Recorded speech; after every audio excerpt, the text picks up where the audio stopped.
ভাই এই কবরগুলো দেখলে কেমন যেন লাগে। শোন, এই কবরে যারা শুয়ে আছে তারাও একদিন আমাদের মতো কথা বলতে পারতেন, আমাদের মতো চলাফেরা করতে পারতেন। হায় আফসোস, দুনিয়াতে যত ক্ষমতা থাকুক না কেন, আজ কিন্তু তার আমলটাই তার সাথে গেছে। মানুষ এত সম্পদ, এত অহংকার নিয়ে ব্যস্ততায় কেন বলতো?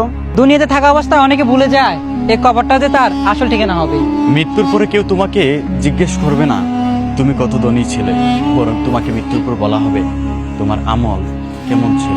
আসলে আমরা দুনিয়া নিয়ে যতটা ভাবি, আখেরাত নিয়ে আমরা ততটা ভাবি না। শোন বন্ধু, আজকে যদি আল্লাহ তাআলা আমাদের নাম ডাকে, তাহলে কি আমরা কি আজকে মৃত্যুর জন্য প্রস্তুত? ভাই, আমি যেটা মনে করি, সময় থাকতে আল্লাহর রাস্তায় ফিরে যাওয়ার দরকার।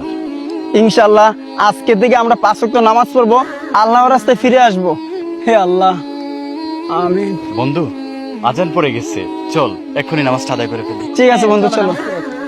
কবর এটি কোনো গল্প নয়, এটি হচ্ছে আমাদের প্রত্যেকেরই ভবিষ্যৎ ঠিকানা।